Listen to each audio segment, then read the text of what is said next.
On average, what would you think are the statistics of a college dropout finding his way in the competitive global market today? How bad would you expect it to be not just for a college dropout, but also for a high school dropout?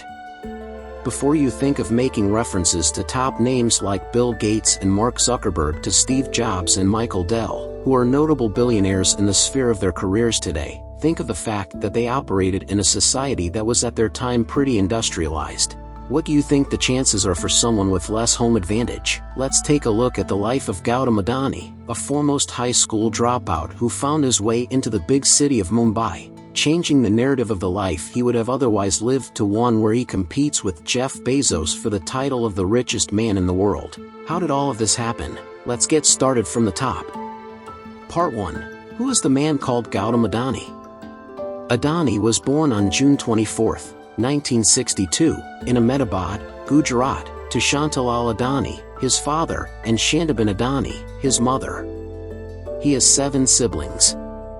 His parents had moved from the town of Thurud in northern Gujarat. His father provided for the family through his small textile merchandise, hoping for a brighter future for his children, despite his father's insistence on education for his children. Making certain that his children received an education, Gautam Adani developed an interest in trading. It is said that this influence came from watching his merchant father in his line of business. He was, however, uninterested in the family business. Even though in India, college attendance is thought of as the holy grail and people who don't follow the traditional path are strongly stigmatized within society, Gautam knew from the very beginning that he had very little interest in academics, and he had strangely felt that school attendance could not get him to where he wanted to be. And at the young age of 16, he dropped out of high school and moved to Mumbai to give the business angle a shot, knowing that he had 100 rupees in his pocket, which at that time was equivalent to way less than $100. Was this trip successful?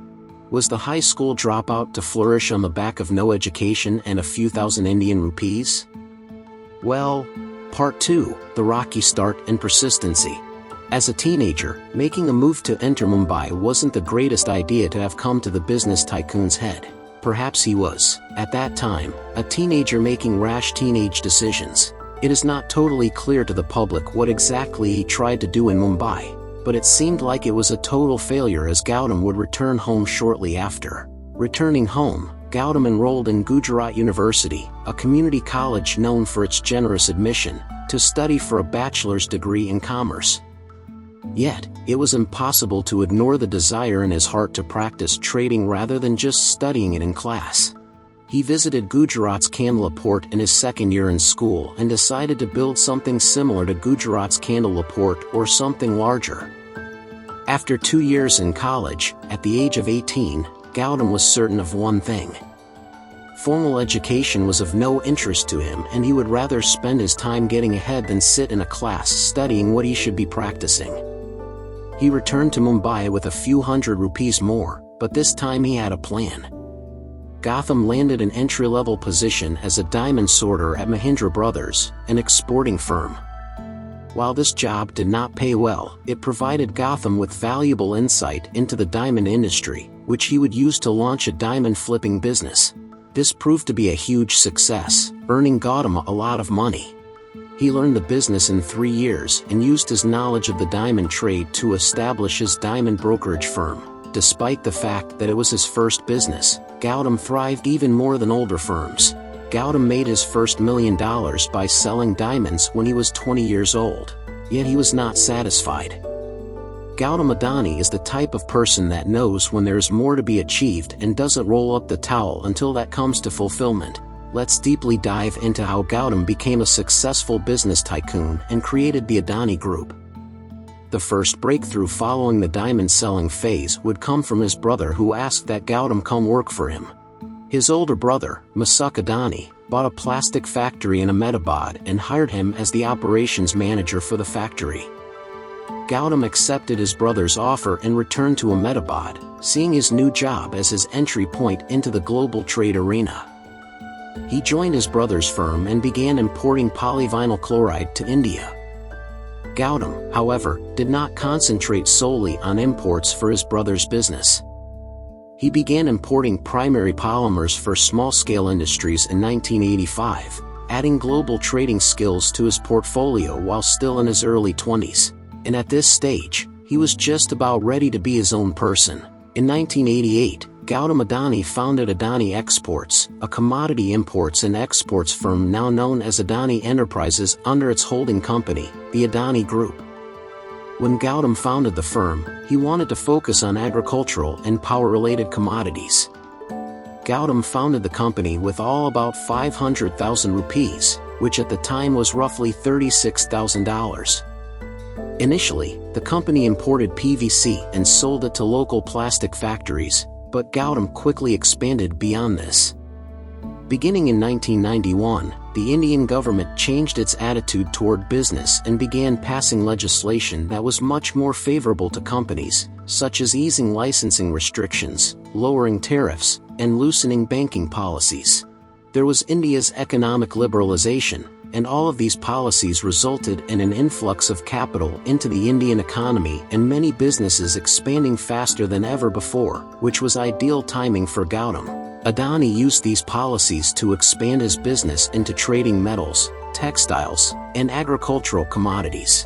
A few years later, India made the Mundra shipping port available to private companies, and by 1995, the contract was awarded to Adani's company. The growth began to occur. And this was not only to the business world but also to Gautam's finances. Adani Group became India's largest net foreign exchange earner in 1996 and 1998, and even at this point in the company, Gautam had yet to enter his most profitable industry, the coal industry. He understood the ropes, and when the timing was right, he took the chance once again. Adani Group under the leadership of Gautam established a power company called Adani Power in 1996. Adani Power currently operates a thermal power plant with a capacity of 4,620 megawatts, making it the largest private thermal power plant in India. This expansion was a huge step toward him becoming Asia's richest man. Adani Power transitioned from power distribution to power generation in 2006. Between 2009 and 2012, Adani acquired Abbott Point Port in Australia and Carmichael and a coal mine in Queensland. But the big leap into the coal industry was not until 1999, shortly after Gautam formed a partnership with the leading Singaporean company, the Wilmer Group. They launched a joint venture called Adani Wilmer, securing Gautam's position in the big leagues. His success has been great, but he also suffered lashback over the years. The truth is this: Gautam is hardly a saint. And he has had his fair share of public shades and contempt and has even been kidnapped and extorted of his cash. Why is this so?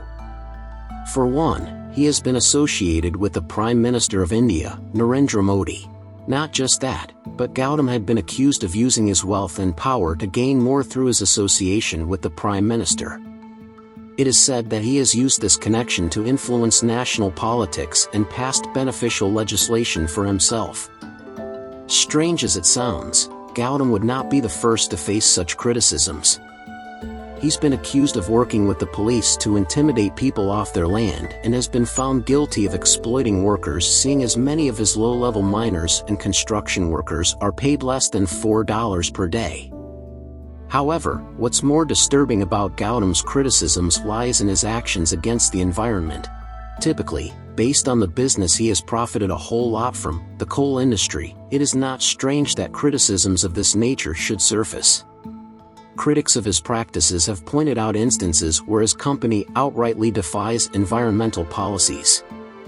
In 2011, for instance, Gautam's company was found with an unseaworthy ship carrying coal for a voyage across the ocean. To no one's surprise, the ship ended up sinking. A ship carrying 60,000 metric tons of coal. What stuck with people the most was how the company made no effort to clean up the mess their actions had created. They got away with it after paying $975,000 as a fine. Similarly, in 2010, Gautam's company caused a pollution disaster that led to the poisoning of the Kafue River in Zambia.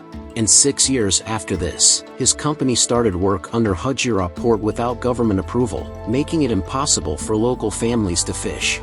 From the little teenager that thought he could take on the world with a couple of rupees in his hands to that college dropout who took on the world a second time with a plan, Gautam Adani has shown the world that it is possible to make the world work to your advantage as long as you know where your strengths are, and you know when to act, as he did with the coal industry. Today, Gautam Adani is estimated to be worth $69 billion. He sits as the chairperson of the Adani Group, and has for a long time remained on the top 10 list of the richest people in the world. Do you think he was just lucky? Let us know in the comments.